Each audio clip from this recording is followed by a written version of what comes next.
Bonjour, en cette période de l'année, vous êtes nombreux à vous poser des questions sur votre orientation. Si vous avez suivi un enseignement de spécialité mathématiques, un peu de physique-chimie ou de l'informatique, vous vous demanderez peut-être si une prépa pourrait vous convenir. Alors on le sait, les classes préparatoires peuvent faire peur, car la formation est exigeante et le travail bien réel. Mais vous trouverez là une formation reconnue et qualitative.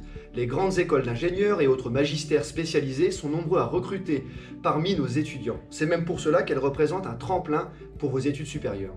Pour vous rassurer, je vous propose d'échanger aujourd'hui avec 3 élèves de prépa qui ont pu être à votre place voici 2 ans. Cyrine, Valentin et Clarisse.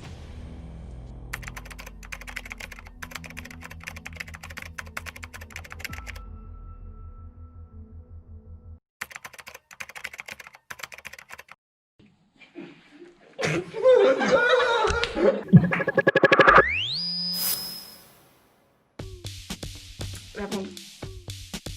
Les stacks. Rose. Netflix. Algèbre. NP. Maths. Ping-pong. Actuariat. Centrale. Je savais qu'elle allait finir par ça. Qu'elle allait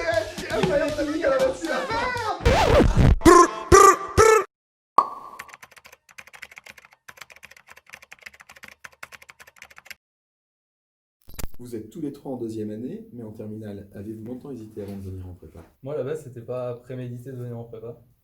Je voulais plutôt choisir la facilité, puis au final, je me suis dit qu'il valait mieux venir pour faire des efforts et essayer d'intégrer sur concours au lieu de rentrer sur une privée juste après le lycée sans faire forcément d'efforts. Moi, j'ai pas vraiment hésité puisque Madame Biry, mon prof de terminale, qui avait fait prépa, m'a un peu poussée à le faire. Et vu que je savais pas vraiment quoi faire après, vu que j'aimais bien les maths et les sciences, je me suis dit que c'était la meilleure option pour pas me fermer de porte. Et moi, c'est pareil que Clarisse, je savais pas vraiment quoi faire, donc je me suis dit pourquoi pas une prépa. Et voilà. Valentin, l'année dernière, première année de prépa, qu'est-ce qui a pu vous surprendre en arrivant ici? Bah, le rythme de travail déjà.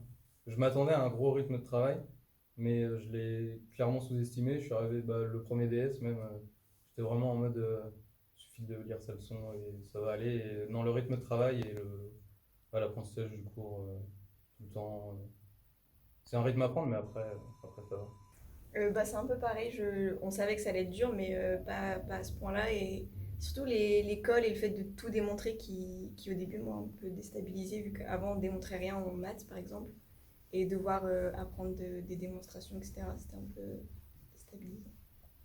Personnellement, par rapport à la terminale, je pense qu'il y a eu un petit fossé, puisque c'est pas, faut travailler plus. Et je pense que c'est un peu ça qui m'a surpris. Et l'ambiance, on peut dire parfois que c'est austère, déprimant. Est-ce le bagne? Non, ça va. Non, pas du tout. Pas ici. Non, non. Non, clairement pas. Puis même il faut fournir du travail tout le temps, parce que c'est un peu la règle du jeu, l'ambiance en classe, même avec les camarades et tout se passe bien. La relation avec les professeurs, elle est bonne, donc il n'y a pas de souci vis-à-vis de ça. Alors justement, en ce qui concerne le travail, est-ce que concrètement, vous pourriez en tout cas nous préciser le volume horaire de travail, soit au quotidien, soit sur la semaine? Demain, Clarisse, je crois que vous avez un devoir de SI. Et le soir, je dirais qu'il faut. En première année, je dirais que c'était 2-3 heures par soir en fonction de ce que vous aviez à faire.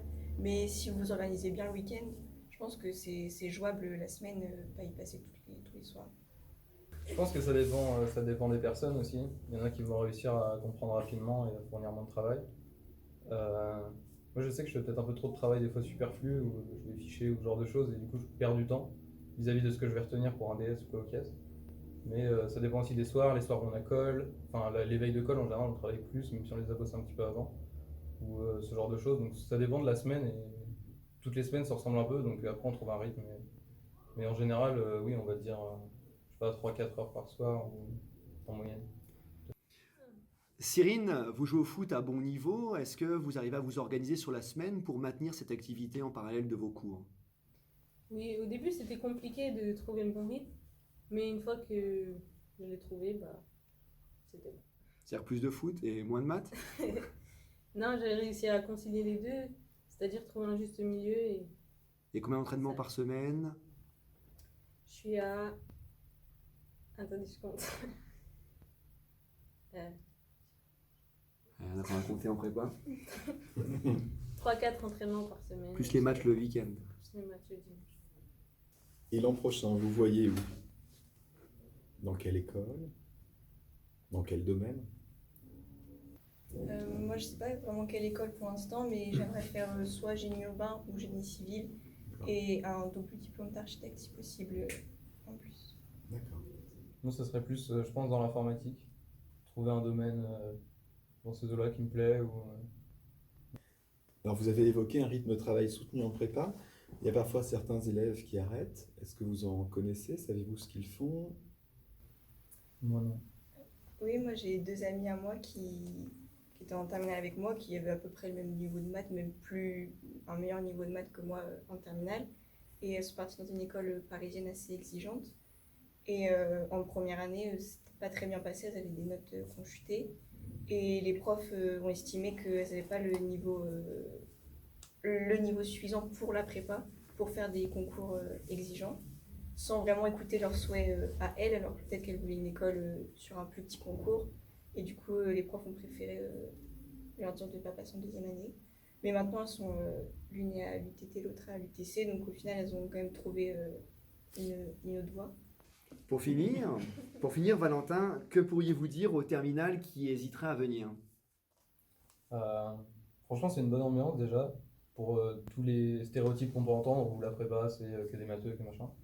Et au-delà de ça, vraiment, ça nous apprend à travailler. Et honnêtement, je regrette pas du tout, parce que même si je m'en tire pas comme je le souhaite au concours, ou peu importe, dans tous les cas, j'ai appris à travailler.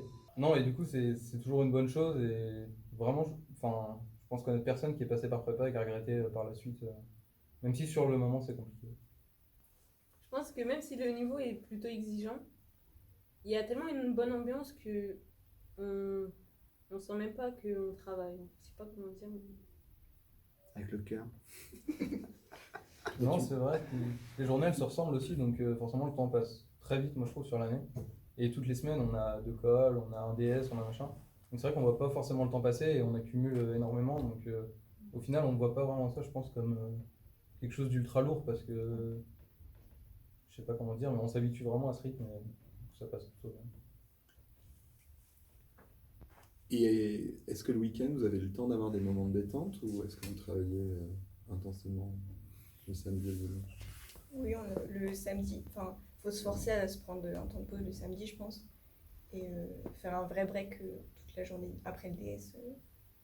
On a vraiment le temps. Ouais, je pense que c'est une bonne chose. Après, c'est vrai que des fois, on accole le lundi, par exemple, ce genre de choses. On va être tenté aussi de plus bosser, parce qu'on se met aussi la pression de faut pas louper la colle, faut pas machin. Et il y a des fois des samedis après-midi où on va se dire, bon, on peut peut-être ficher des choses où on a moins besoin de réfléchir. Mais sinon, oui, il faut se laisser le temps, le week-end, et non, ça se fait bien, on arrive à garder du temps un peu pour nous aussi. Moi, personnellement, vu que j'ai des matchs le dimanche, bah, en général, je travaille le samedi après-midi, mais le dimanche, je travaille pas trop. Vous avez parlé plusieurs fois d'école. Est-ce que vous pourriez nous expliquer en quoi cela consiste? Bah, l'école, en fait, c'est des sortes d'interrogations un peu toutes les semaines qu'on a orales. On est 3 par groupe de colle, et c'est un peu des interrogations privées où on passe un moment, donc 1 heure avec des professeurs, que ce soit en physique, en maths, en anglais ou aussi en français. Après, selon les matières, ça varie combien on en a dans le semestre. Et par exemple, pour l'école de maths, on les prépare à l'avance, on prépare donc en MPSI, en MP, on prépare des démos et après des exercices. Et le but, c'est en 1 heure de répondre à la démonstration de cours, une des démonstrations de cours qu'on a préparées, et de faire quelques exercices. Et il y a l'équivalent donc en physique, où en physique ça va être sur des exercices de physique, et en anglais c'est de l'exercice. Mais il faut voir ça comme un moment privilégié un peu où on peut s'entraîner de manière plus proche avec les professeurs qu'en cours où on est 30 à écouter le prof. Cyrine, sur l'école, tu veux rebondir ou c'est bon? Bah, c'est surtout pour se préparer aux oraux des concours qu'il y a l'école. Non, mais je pense qu'au début, l'école, faut s'y habituer parce que ça demande beaucoup de travail. On voit ça comme une corvée, mais au final, je pense que c'est vraiment. Par exemple, pendant le confinement, on a vu la prépa sans colle et on voit que c'est là où on a des lacunes sur le cours parce qu'on l'apprend plus régulièrement. Eh bien, j'espère que cette petite vidéo vous a apporté quelques réponses à vos différentes interrogations. Pour plus de renseignements, vous pouvez nous contacter par mail ou nous suivre sur Twitter. Ça a été bien, non? Oui. Oui. Ouais.